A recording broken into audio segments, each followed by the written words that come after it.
Le pardon te détruit, la haine aussi.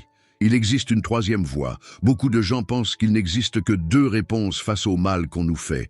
Soit tu pardonnes tout de suite, soit tu réponds avec la même violence, la même haine.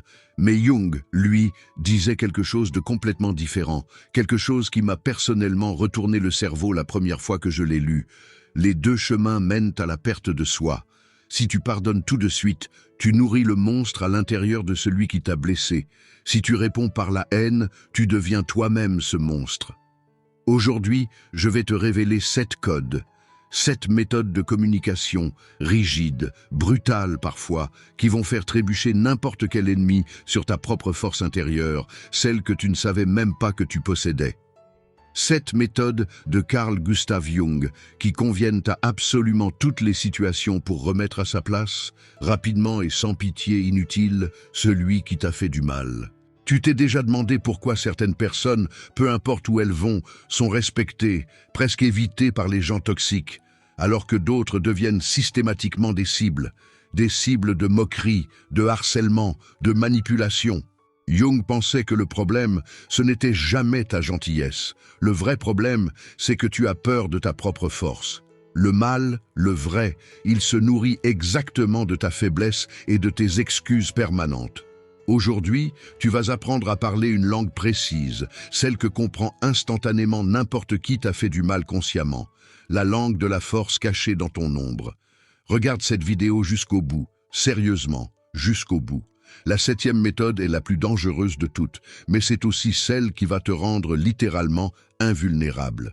Avant de passer aux actions concrètes, il faut d'abord qu'on comprenne ensemble la mécanique exacte de comment le mal prend le pouvoir sur nous. Pourquoi les mots d'une personne glissent sur toi comme de l'eau, alors que les mots d'une autre s'enfoncent dans ton cœur, comme des flèches empoisonnées, profondément, pendant des années parfois? La réponse, elle se trouve dans le plan de tes émotions. Et la toute première étape vers l'invulnérabilité, c'est d'apprendre à couper ce robinet-là, une bonne fois pour toutes. Analysons ensemble la méthode la plus basique de Jung, mais pas moins rigide pour autant. Elle fonctionne exactement comme de l'aïkido psychologique. Le premier code de Jung dit ceci: ce qui nous irrite chez les autres nous aide à nous comprendre nous-mêmes. C'est une loi fondamentale de la psyché humaine, une vraie loi. Comprends juste une vérité, simple mais essentielle: celui qui te fait du mal attend ta réaction. Il en a vitalement besoin. De ta colère, de tes larmes, de ton indignation ou même de tes excuses. Appelle ça vampirisme énergétique, comportement toxique, peu importe le nom, l'essence reste la même. Tes émotions intenses sont littéralement sa nourriture. Tant que tu réagis, il sent son pouvoir sur toi, intact, fonctionnel. Tu deviens pour lui un livre ouvert dans lequel il peut écrire n'importe quelle méchanceté. Pour casser ce jeu-là, une bonne fois pour toutes, tu dois devenir pour lui un miroir vide. Méthode 1. Deviens un miroir vide. Quand quelqu'un essaie de te blesser, la première chose à faire, c'est d'inspirer profondément et de ne rien donner. Rien. Aucune réaction émotionnelle, absolument aucune. Zéro. Regarde-le simplement droit dans les yeux, avec cette légère curiosité, presque scientifique, comme si tu observais quelque chose d'étrange, quelque chose de nouveau. Imagine que devant toi, il n'y a plus une personne, mais un insecte bizarre que tu regardes sous un microscope. Dans ton regard, il ne doit y avoir ni haine, ni peur. Juste une froide observation, distante, presque clinique. Et dans ce silence qui va inévitablement s'installer, parce que crois-moi, il va s'installer, pose une seule question calmement sans hausser le ton. Dans quel but tu viens de dire ça? Ou encore, quel était ton objectif en disant ça devant tout le monde? Par ce simple geste, tu fais quelque chose d'une puissance incroyable. Tu lui renvoies son propre venin, directement entre les mains. Il attendait ta douleur. Il avait préparé un piège minutieux pour ton estime de toi-même. Et à la place, il reçoit son propre reflet hideux en pleine face. Tu forces son ombre à sortir en pleine lumière, là où elle ne peut plus se cacher. Dans 90% des cas, vraiment, presque toujours, la personne, n'ayant pas obtenu la réaction qu'elle attendait, va commencer à bégayer, à se troubler, à chercher désespérément une justification. Elle va dire quelque chose comme « Allez, c'était une blague, c'est tout ». Et là, tu l'as désarmée, instantanément, complètement, parce que tu lui as retiré sa seule arme réelle, le contrôle sur tes émotions. À ce moment précis, tu n'es plus la victime. Tu deviens l'observateur. Et cette méthode-là, cette première méthode de Jung, c'est simplement la première pierre de la forteresse que tu es en train de construire. Méthode 2. Sois entier plutôt que gentil. Le droit à la fureur, celle que presque tout le monde comprend mal. Passons maintenant à la deuxième méthode. Et celle-ci, écoute-moi bien, parce que beaucoup de gens la comprennent complètement à l'envers. Jung a un jour laissé tomber une phrase qui devrait devenir la devise de toute personne fatiguée de subir la pression des autres. Je préfère être un homme entier que simplement bon. Réfléchis à ça 2 secondes. Vraiment, prends le temps. Qu'est-ce que ça veut dire être bon selon la société? Dans la vraie vie, dans le quotidien, ça veut dire quoi concrètement? Le plus souvent, ça signifie être commode, prévisible et au fond, sans défense. Une cible facile, quand tu fais tout ton possible pour ne jamais blesser personne, pour ne jamais déranger, pour toujours rester gentil quoi qu'il arrive, tu réprimes ton agressivité naturelle. Tu la pousses, tu l'enfouis dans les coins les plus sombres de ton âme, année après année, jusqu'à ce qu'elle devienne méconnaissable même pour toi. Mais voilà l'ironie cruelle, celle que personne ne te dit clairement. Les gens habitués à s'affirmer sur le dos des autres, ils le sentent. Ils perçoivent ta gentillesse, ta douceur, comme un signal évident. Cette personne-là ne ripostera jamais. On peut la frapper sans risque. C'est exactement comme ça que ça fonctionne dans la réalité. Au boulot, en famille, entre amis, partout. Les prédateurs sociaux repèrent instinctivement qui va se taire et qui va se défendre.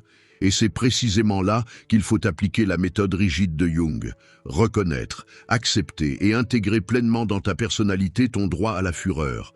Ton droit d'être en colère, ton droit de ne plus être gentil à tout prix, si cette gentillesse-là ne te protège plus, si elle ne fait que t'exposer davantage aux coups des autres. Être entier, ça ne veut pas dire devenir un monstre. Être entier, écoute-moi bien, ça ne signifie absolument pas se jeter sur les gens avec les poings serrés au moindre petit prétexte.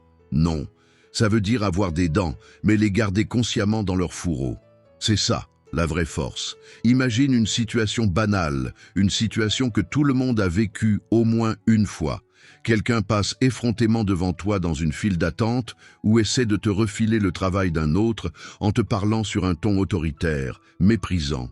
La personne gentille, classique, elle va faire quoi? 2 choses possibles. Soit elle se tait et avale l'affront en silence, en rongeant son frein, soit elle explose dans un cri complètement hystérique. Et les 2 options, je te le dis clairement, sont perdantes. Les 2. Mais une personne qui a intégré son agressivité, qui a fait la paix avec cette partie d'elle-même, elle va se comporter complètement différemment. Elle n'a même pas besoin de crier. Elle transmet au monde entier un message simple, silencieux, mais parfaitement clair. Je vois exactement ce que tu es en train de faire, et je peux devenir très dangereuse si tu décides de franchir cette ligne. Concrètement, ça ressemble à quoi dans la vraie vie? C'est ton regard, c'est ta posture, droite, stable, c'est une voix calme, basse, sans trembler. Quand cette conscience de ta propre force vit en toi, vraiment en toi, cette même préparation froide que les prédateurs ressentent instinctivement à des kilomètres apparaît naturellement dans ton regard. Tu ne crains plus le conflit, tu ne crains plus de paraître méchant ou impoli aux yeux des autres. Tu traces simplement une ligne qu'il ne faut pas franchir, point final. Et tu sais ce qui est le plus surprenant dans tout ça? Dans 90% des cas, quand l'agresseur ne voit pas devant lui une victime effrayée, mais une force calme et posée, le conflit s'arrête avant même d'avoir commencé. Le vrai respect dans ce monde commence exactement là où s'arrête ta peur d'être inconfortable, ta peur de déranger. Comme le disait Jung, nul ne peut devenir éclairé sans prendre conscience de son ombre. Ton agressivité, ce n'est pas un vice. C'est ton périmètre de défense, ton territoire. Tant que tes dents restent acérées, mais cachées dans leur fourreau, tu restes maître de la situation. Mais si tu les as arrachées toi-même pour faire bonne figure, pour paraître gentil à tout prix, tu deviens une proie, simple, brutale, mais vraie. Méthode 3. Le jeu sale de la projection. Le refus de se justifier. La troisième méthode dévoile quelque chose que tu as sûrement déjà remarqué dans ta propre vie, sans avoir de mots dessus. Les gens qui se comportent lâchement sont souvent les premiers à t'accuser, toi, de lâcheté. Celui qui est lui-même embourbé jusqu'au cou dans le mensonge va t'interroger comme un enquêteur zélé. Celui qui est pathologiquement égoïste va t'accuser, toi, d'insensibilité. En psychologie, ça s'appelle la projection. Une personne ne supporte pas sa propre laideur intérieure, alors elle te la projette dessus, comme dans un miroir déformant. Et Jung enseignait ceci. Tant que tu entres dans le débat, tant que tu commences à te justifier, tu enfiles volontairement ce costume sale qui appartient à l'autre. Tu confirmes, sans le vouloir, leur pouvoir sur toi. Carl Jung disait « La justification est la posture du subordonné ». Retiens cette phrase, une bonne fois pour toutes. Soyons francs. Comment ça se passe dans la réalité, dans ton quotidien? Disons qu'on te dit « Tu as agi de manière monstrueusement égoïste en ne venant pas à mon anniversaire ». Et là, ta réaction automatique, habituelle, c'est de commencer à expliquer « Mais j'avais du travail, j'étais malade, j'avais prévenu ». Stop. À ce moment précis exactement, tu as déjà perdu. Tu viens d'entrer dans une arène où le manipulateur joue à la fois le juge, le procureur. Tu essaies de prouver ton innocence à quelqu'un qui a déjà, dans sa tête, prononcé ta sentence depuis longtemps. La méthode de Jung, c'est de rompre brutalement cette chaîne. Au lieu de te justifier comme un accusé devant son tribunal, reconnais simplement le droit de l'autre personne à se tromper sur toi. Le refus de se justifier. Si on te dit un jour en pleine face « Tu es un égoïste », écoute-moi bien. Ta réponse doit être calme, presque détachée, avec un léger sourire en coin. C'est ton opinion et tu as tout à fait le droit de l'avoir. Et c'est tout, point final. Pas de mais, pas de parce que, rien. Tu ne discutes pas, tu ne prouves rien à personne, tu ne cherches même pas à montrer que tu es bon ou gentil. Tu laisses simplement cette personne, toute seule, face à sa propre projection, avec elle-même. Et là, quelque chose de magique se produit, vraiment. Quand tu arrêtes de nourrir le manipulateur avec tes explications, avec tes justifications interminables, sa projection perd complètement son point d'appui. Elle s'effondre sur elle-même, avec fracas, exactement comme un château de cartes construit sur du vide. Comme le disait Jung, « Je ne suis pas ce qui m'est arrivé, je suis ce que je choisis de devenir ». Décide, aujourd'hui, maintenant, de cesser d'être l'accusé dans le tribunal imaginaire de quelqu'un d'autre. Ton silence, en réponse à une accusation gratuite, ce n'est pas une faiblesse. C'est la forme suprême d'indépendance, la vraie. Celle que peu de gens arrivent à tenir sur la durée. Laisse-les s'étouffer tout seuls dans leur propre jugement, pendant que toi, tu continues ton chemin, la tête haute, sans un regard en arrière. Méthode 4. Arrête de nourrir ce que tu combats, la méthode du vide. Le quatrième code de Jung repose sur une compréhension profonde, presque dérangeante, de l'énergie humaine. Jung répétait souvent cette vérité, encore et encore. Ce à quoi tu résistes persiste. Réfléchis un instant à ce qui se passe réellement quand tu luttes activement contre le mal, quand tu haïs un ennemi de toutes tes forces ou quand tu essaies désespérément de prouver qu'il a tort. Tu te lies à cette personne par un fil invisible, mais incroyablement solide, presque incassable. Ton attention devient littéralement le carburant de son feu. Tu comprends ce que ça veut dire ? Tant que tu es en colère, tant que tu discutes, tant que tu penses simplement dans ta tête à ce qu'on t'a répondu, tu nourris cette personne avec ta propre vie, avec ton énergie, avec ton temps précieux, celui que tu ne récupéreras jamais. Pense un peu à toutes ces personnes qui te manquent systématiquement de respect au quotidien. Un chef arrogant qui te rabaisse en réunion devant tout le monde. Une voisine sarcastique qui balance des pics à chaque fois qu'elle te croise. Un ami toxique qui te fait culpabiliser à chaque conversation. Ils recherchent tous, sans exception, la même chose au fond. Un drame émotionnel. Un spectacle. Ils ont un besoin presque vital de te voir t'enflammer, t'inquiéter, t'ouvrir complètement à eux comme une porte grande ouverte. Le mal, le vrai, celui qui te ronge lentement, il cherche activement une faille dans ton armure. Une seule. Il suffit d'une seule fissure pour qu'il puisse directement dans tes forces, dans ton énergie vitale, jour après jour, sans même que tu t'en rendes compte au début. Et c'est là toute la perversité du truc.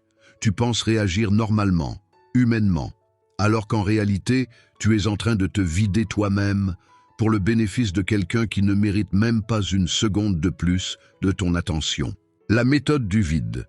La méthode du vide, c'est simple à comprendre mais brutalement difficile à appliquer. Tu élimines complètement toute information personnelle de la communication. À partir de ce moment précis, tu deviens pour cette personne un trou noir, un vide total. Plus de récits sur ton week-end, plus de plaintes sur ta santé, plus d'opinions sur la météo, sur l'actualité, sur rien. Tu ne laisses que des faits secs, froids, sans âme, des réponses en 2 mots maximum.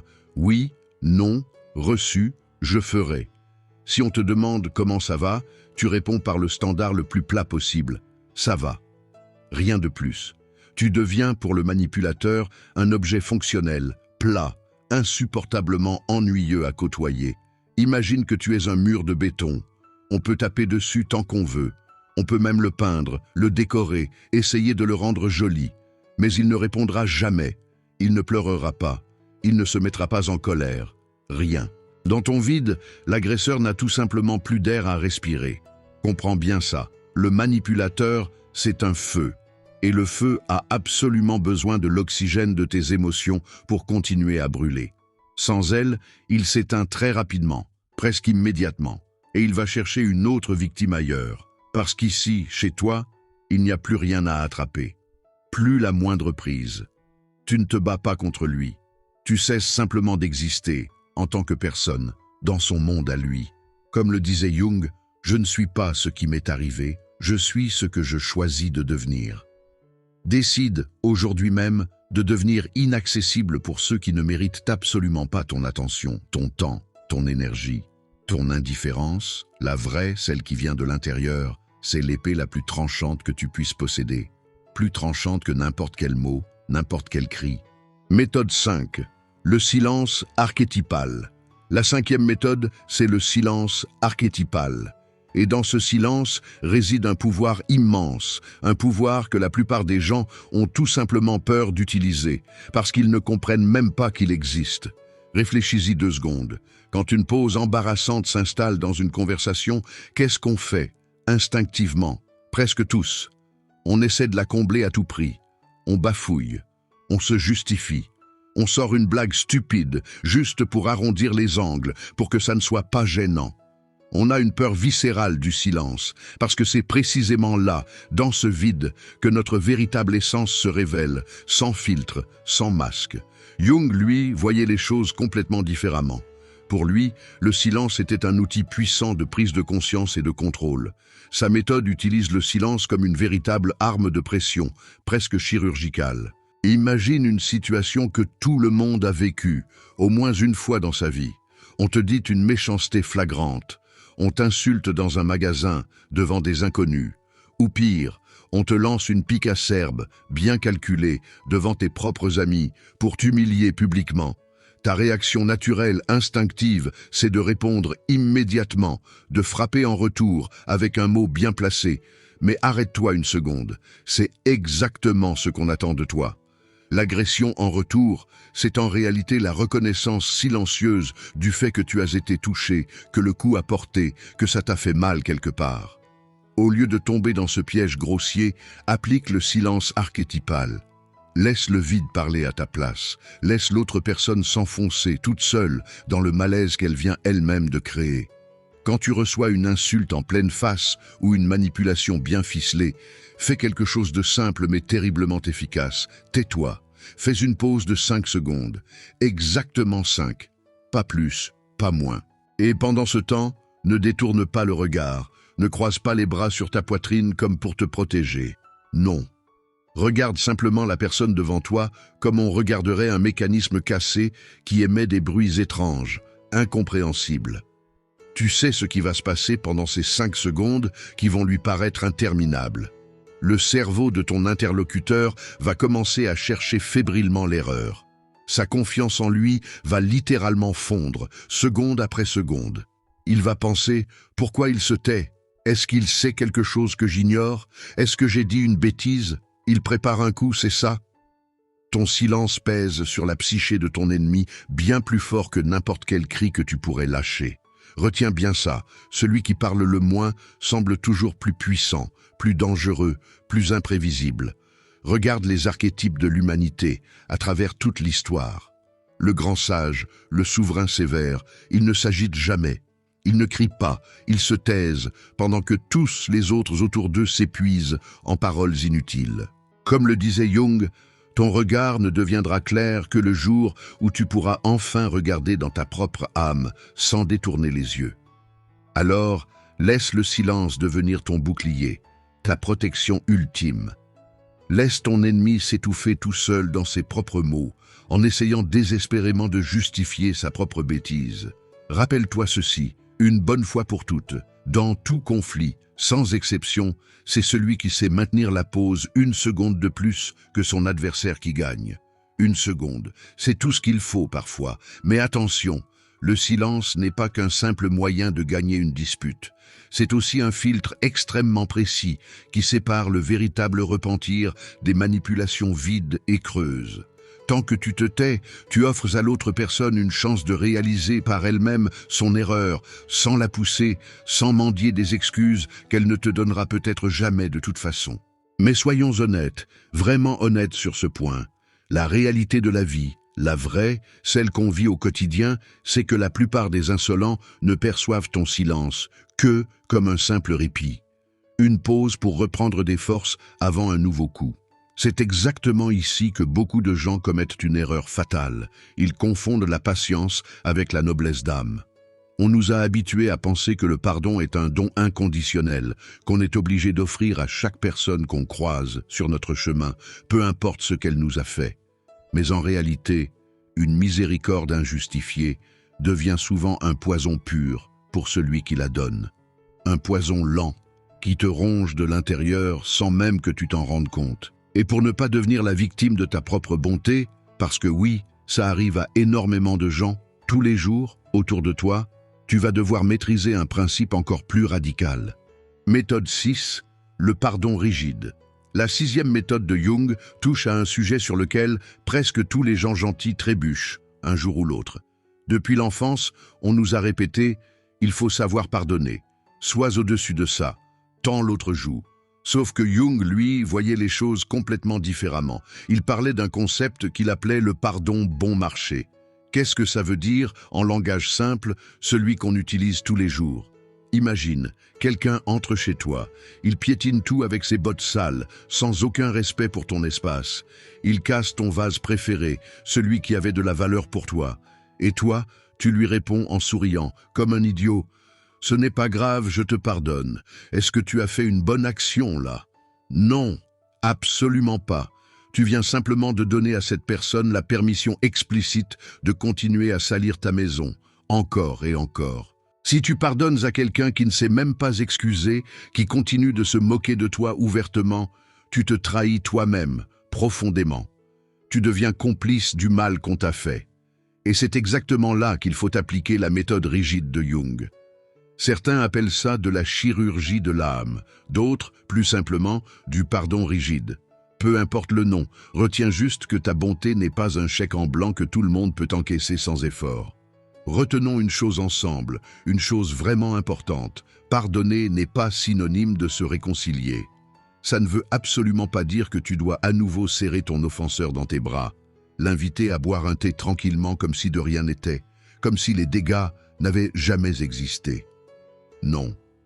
La vraie méthode consiste à séparer le mal de ton âme, exactement comme un chirurgien coupe une tumeur avec précision, sans hésitation, sans sentimentalisme.